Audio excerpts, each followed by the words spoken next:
kan huis toe vat. So, ek wil hê julle moet vandag onthou 'n vol blikkie Coke en 1 legkaartstukkie. Okay, so a full Coke can and 1 piece of puzzle. That's what you need to remember today. Okay. Daar is van ons mense wat net ongelukkig nou nie Afrikaans kan verstaan nie, so ek sal probeer om tussenin so 'n bietjie met Engels ook te vertaal. En then for the English speaking people, I'm just a boeremeisie. So I'm going to try my very best to be able to get some message across to you guys. All right. So die geheeteks vir vandag is Psalm 11 vers 7. Our memory text for today is Psalms 11 verse 7. En ek gaan dit vir julle lees in Afrikaans wat sê, want die Here is regverdig. Hy het geregtighede lief. Die opregtes sal sy aangesig sien. Nou ek het so rukkie terug het ek op YouTube 'n video gekyk en dit was 'n baie bekende predikant gewees wat op die studentekampus rond beweeg het. En dan het die studente staan nou so kring om hom en dan het hulle nou geleentheid gekry om hom nou vrae te vra. En dan gee hy nou vir hulle antwoorde oor die Bybel en oor die lewe en so. En so op hierdie een oomblik of een insident het hulle vir hom 'n vraag gevra en ek dink dit is 'n vraag wat baie van ons al mee gekonfronteer is, 'n vraag wat baie van ons al self oor gewonder het. En dit was die kwessie oor Job. Job was dan 'n regverdige man gewees. Job was 'n gehoorsame man gewees. Waarom het dit dan so sleg met Job gegaan? Waarom gebeur slegte goed met goeie mense? En dan die kritiesste vraag van alles is, en wat sê dit van God se karakter? Sjoe. Nou dis 'n taai tamaletjie. Dit is nie 'n maklike vraag om te antwoord nie. En hier sit ek nou en ek kyk hierdie video en ek wonder nou met groot afwagting, wat gaan hierdie predikant nou vir hulle antwoord? En weet julle wat, sonder om te skroom, gee 'n baie eenvoudige, maar treffende antwoord. En dit is die volgende. Life is unfair. God is fair. Don't confuse the two.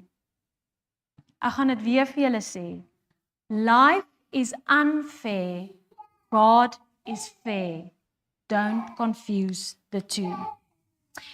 En ek dink almal van ons wat hier sit, kan sekerlik getuig julle dat die lewe nie altyd uitdraai soos wat ons beplan het hoe dit moet uitdraai nie. En dat hierdie einste lewe van ons baie keer vir ons spreekwoordelik 'n lekker paar klappe kan uitdeel, nê? Dat jy baie keer dat dit jou op die grond laat. En soms is daardie dinge wat gebeur onverwags en soms is dit onverdiend. En dit het my toe laat dink aan hierdie oulike illustrasie wat 'n predikant, 'n praktiese illustrasie wat hy gedoen het. En vandag wil ek vra of daar iemand is wat nie skaam is nie, wat gou vorentoe sal kom en net saam met my hierdie praktiese eksperiment wil doen. Okay, daar sê ons het iemand daarvoor. En wat hy gedoen het is he took 2 Coke cans, okay? So what you can see from these, kan julle dit sien? Okay, so these 2 Coke cans. It's made of the same material, okay? It's made of aluminium. It looks the same. Do you guys see any difference? No. It's got the same name on. I bought it at the same store. It cost exactly the same. So there's no difference between these 2 cans. Now I'm just going to ask for practical reasons. I'll hold your hand. I want you to try and step on this one. Okay, just stop there. Okay, but you see, put a little bit of force on it, but did it explode or did it give way? No, it didn't. Okay, now I want to try this one. Look what happened. Yeah, baie dankie. You can have a seat. Just wonderful. You've been a wonderful assistant. Thank you. So the two cans, exactly the same, but there was one difference. Can you guys think what was the difference? The one was empty and it didn't have the seal anymore. Okay. So we need to ask ourselves the question, with what are we filling ourselves? Ons moet onsself die vraag vra, is ek gevul met Jesus se woord? Is ek gevul met Jesus se liefde? What am I full of? Am I full or am I just an empty vessel? Is ek gevul met die Heilige Gees? Of is ek 'n leeblikkie Coke wat net klanke maak en as die druk van die lewe kom dan vou ek soos 'n papiervliegtuig? En dis van kardinale belang dat ons gevul en geseël moet wees. En ek wil vir julle sê dat ek het tot die konklusie gekom dat hoe om gevul te raak is daar twee belangrike goeders. Die eerste een is tyd met Jesus en dan spesiale tyd met Jesus. So time with Jesus and then special time with Jesus. So waarom is dit belangrik? Waarom is dit so belangrik om jou dag met Jesus te begin? En een of ander predikant het ek 'n stukkie gekyk en dit was my so oulik geweest. Sy sê sy word toe die oggend wakker en haar man is, ek dink hy het iets gaan doen en die kinders was met iets besig en sy moes al hulle goedjies in orde kry. Jy weet, sy het alles vir hulle gedoen. En kort voor lank toe begin sy te dink, "Ai, maar wat van my? Wat van arme ek? Ek sit hier en ek doen nou alles hier vir almal en niemand doen niks vir my nie." Jy weet, en sy het hier begin oor hierdie ding heeltyd aan dit te dink en binnekort wat eintlik in 'n mooi dag moes verander, begin toe in selfbejammering te wees, ondankbaarheid, misnoë. En sy sê en is asof die Here vir haar in 'n prentjie wys. Julle weet hierdie robotte wat so opgewen of hierdie speelgoed wat so opgewen word en dan loop hulle so rond.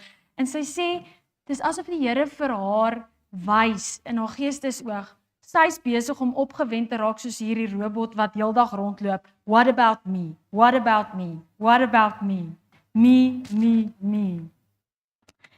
En sy het net daar weer eens besef dat dit gaan nie, en dit is eintlik wat ons almal moet besef, dit gaan nie oor ons nie.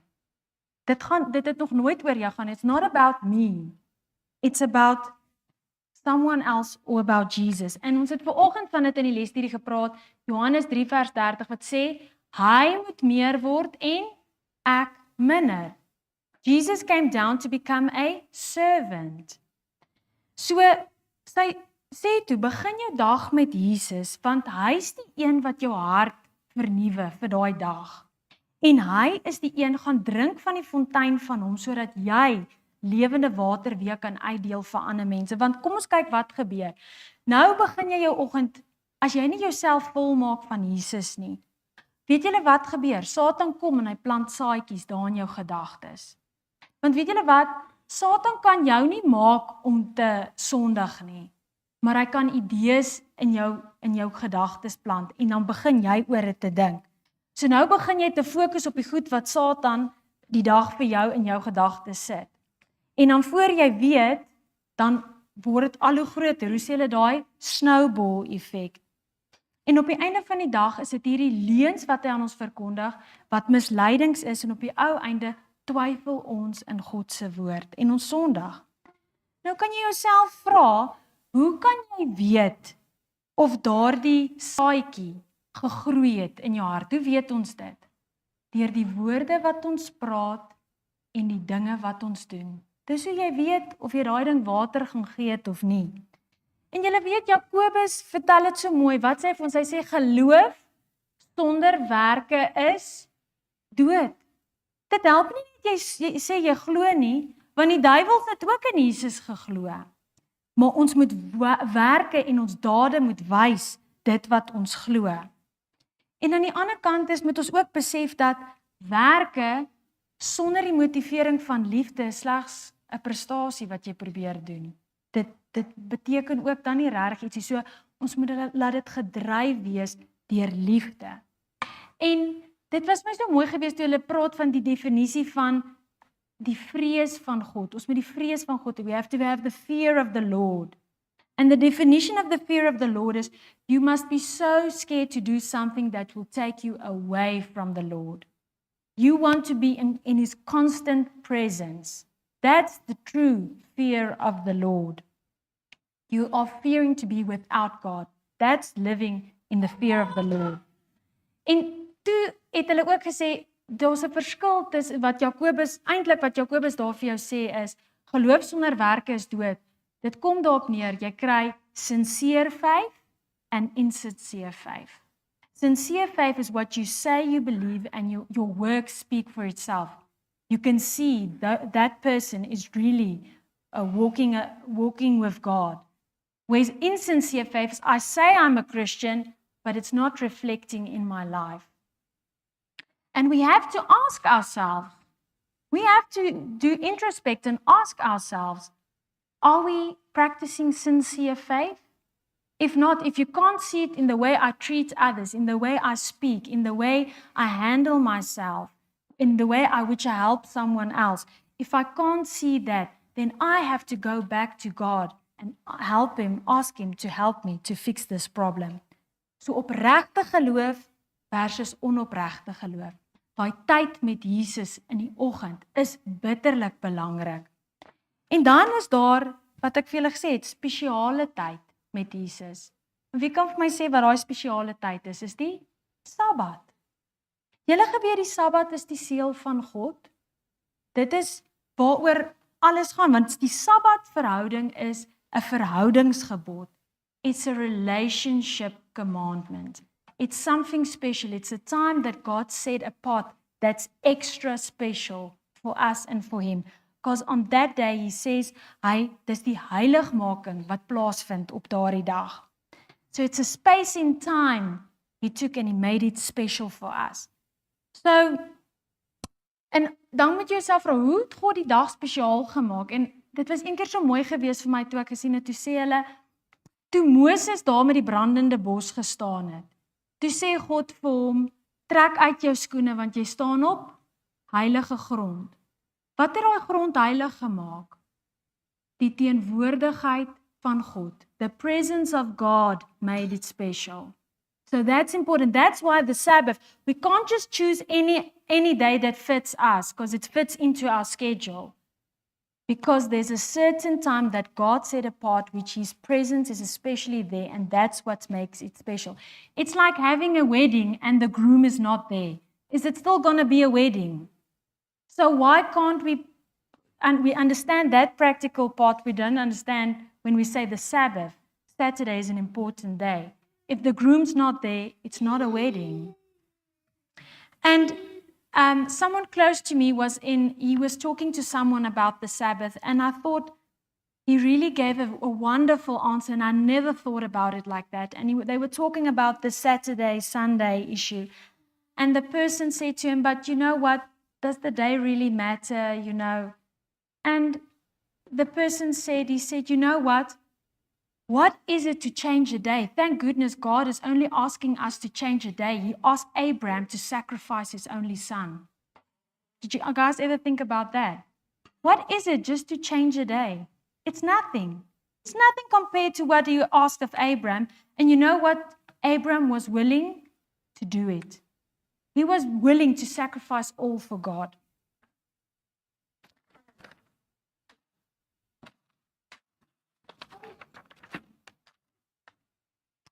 Now, sometimes in life, as we've seen now, we've got the 2 Coke cans. One is full. We know it's important to get that can full so that when the pressures of life come, you don't get squished. But every one of us, it happens that we are sometimes running on empty. En die druk van die lewe is net te veel vir ons. En dan kom my trappie en daar knak ons. Ek wil vandag vir julle sê, daar is hoop. Daar's hoop van dit gebeur met ons almal. Nie een van ons kan sê, dit het nog nooit met ons gebeur nie. En daar's so 'n mooi stukkie wat sê, as jy kyk na legkaartstukkies, jy weet, partykeer is daai legkaartstukkie so in vlarde in. En dan, dis partykeer hoe ons lewe voel. Dit was hierdie mooi beeld gewees, en hierdie legkaartstukkies is in vlarde in. En nou probeer jy die legkaartstukkies bymekaar maak, en niks pas nie, en jy probeer, en jy het lankal die boks verloor, so jy weet ook nie eintlik lekker hoe lyk daai prentjie mee, wat jy hierdie legkaartstukkies bymekaar moet sit nie. En dan vat jy nou daai legkaartstukkies na die Here toe en jy sê, Here, maar dis te laat. Ek het probeer, dis te laat, it's a lost case, Here. Wat kan U met hierdie ou legkaartstukkie doen?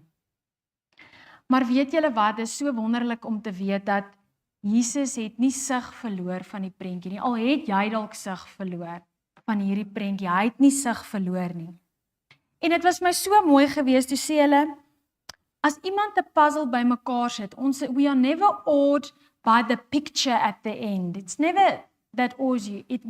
What really has an impact on you is that someone would have taken the time to put the pieces together. Is dit nie mooi nie? Is dit nie wat Jesus doen nie? He takes the time to put our broken pieces together to restore the puzzle to its original picture. And He truly is the master of the broken pieces. So don't lose faith. En jy sal nou dink, maar Here, ek is net een persoon. You know what? Jesus did a lot for individuals. He stopped on His way to Jerusalem for a blind man to heal a blind man. He stopped. He could have said, listen, I don't have time. I've got to go to Jerusalem. I've got a mission. I've got to go. But He stopped. He spent time with that blind man. He stopped for the thief on the cross to hear him say, remember me, God. For that one person, He stopped. He listened. He stopped when a woman that nobody wanted to touch or get close to touched the hem. He stopped for her, and then it says, and so He will stop for you and for me. Want Hy is die master of the broken pieces. En ek wil vir julle sê, ons almal maak foute hier. Hier's nie een wat nie 'n fout gemaak het nie. En elkeen van ons het al 'n slegte besluit gemaak. En ek wil vandag vir julle sê, dit maak jou nie noodwendig 'n slegte mens as jy 'n slegte keuse gemaak het nie. Dit maak jou 'n mens. En ek dink baie keer in ons kerk en veral in ons privaat lewe moet ons meer grace hê met mekaar. Ek dink dis die mooi woord. Ons moet sagter werk met mekaar en net vergewe mekaar se foute en gee mekaar net weer 'n kans, want dit is tog aan die einde van die dag wat die Here vir ons doen. En nou is jy geknak, jy's daai leë blikkie Coke, jy's geknak. En net soos ou Elia wat groot en mighty dinge vir die Here gedoen het, he also got depressed because he was feeling life was pushing on him. And you know what? It's okay to be a child of God and get depressed sometimes. It's okay. Maar terwyl Elia wou sterf, was God besig om aan sy reis hemel toe te werk. I'm going to repeat that for you guys in English. While Elijah wanted to die because he was depressed, God was busy on working on his trip to heaven. It's never over until God says it's over. If you fall, please allow God to go and pick you up. And where you have failed, go and claim the victory of Christ again. Go and try again. There's a saying, I love to say it again and again. I apologize, from Francois Duplessis that says, rest if you must, but never, ever quit. Don't quit. Go back to God. Go and claim the victory again. Go and try again and again. I have failed many times. I'm sure many of you have all of us have failed many times. Don't give up. Go and try again. Allow God to restore you. And there was this beautiful piece that I've heard that says, the word restore sounds a lot like restoring. Let God rewrite, restore your life again. Huh? Where you've gone and lost hope, God will say, No, I'm going to rewrite the story. Where she's lost hope, I'm going to go and give hope there. Where you've been hurt, God will bring you peace. He will bind your wounds. He'll seal it. He'll restore it for us. He'll restore your story. So what you have lost, God will add again. We've talked about that this morning. Sometimes God needs to take some things away before He can start adding other things. And it's not always a nice process, but just trust the process. God knows what He's doing. Because God gives life and He gives it in abundance. God gee lewe en Hy gee dit in oorvloed. In Philippians 4 vers 6-8, moenie besorg wees nie, maar laat alles met gebed en smeking met danksegging aan die Here bekend word en 'n vrede sal oor jou kom wat jy nie sal verstaan nie. And you know what's interesting? They said they've done studies on the mind that says when you are thankful, you can't be thankful and afraid at the same time because it accesses the same part of the brain. So as soon as you start getting fear, start thanking God. Turn the fear into thankfulness because it changes something in your brain. And that's when the peace of God will come over us. God is te wys om 'n fout te maak en te liefdevol om iets tot ons nadeel te doen. As jy nie sy hand kan sien in die dinge wat gebeur nie, vertrou dan sy hart. Is dit nie mooi? If you can't see His hand in what's happening in your life at this stage, trust His heart. He's got the best for you in store. The best. He'll never take anything. If He takes something away, He'll give something better back. You don't have to worry about that. Because God is in the building business. He doesn't tear people down. And then there's this nice story. It's a true story of a guy. His name is Wayne. He's in America somewhere. His mother died. She left him an inheritance of $70,000, which was a lot of money for this young man because he was never used to money. So what happened was he took all the money. It was parties, it was friends, it was drugs, it was you name it. At the end, he lost everything. And he ended up on street. And everywhere, because he first lost his house, then they moved to these hotels. Then he had this backpack that he was going around. And somewhere on one of these drug parties, he lost the bag with some of his belongings in. And the only thing he had left from that was left from his inheritance was a Bible that his mother gave him, and inside she wrote a little letter to him to say that she loved him, and at the end that Jesus is the answer to everything. That was what was in his Bible. And with one of these drug parties, he even lost that. So he ended up on the street for 1.5 years. And then this one guy, so what they'll do is they'll, do these odd jobs, just to get by and get a few bucks, and then they'll go and spend it again on some drugs. And so this one day, this guy picked him and his friend up for a work, restoring an old house, but he took it at like 100 or 200 miles from where they were.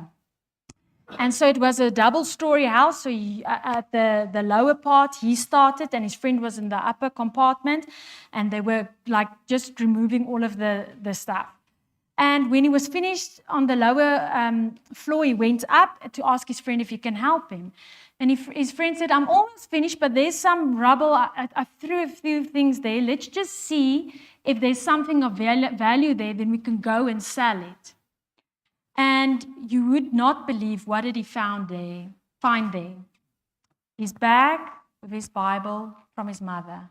And when he opened it, the words that said, "Jesus is the answer to everything." It's a true story. And he decided that if God was going to chase that hard after him, he was going to give up running and he was going to turn back to God. Can you imagine? What a story.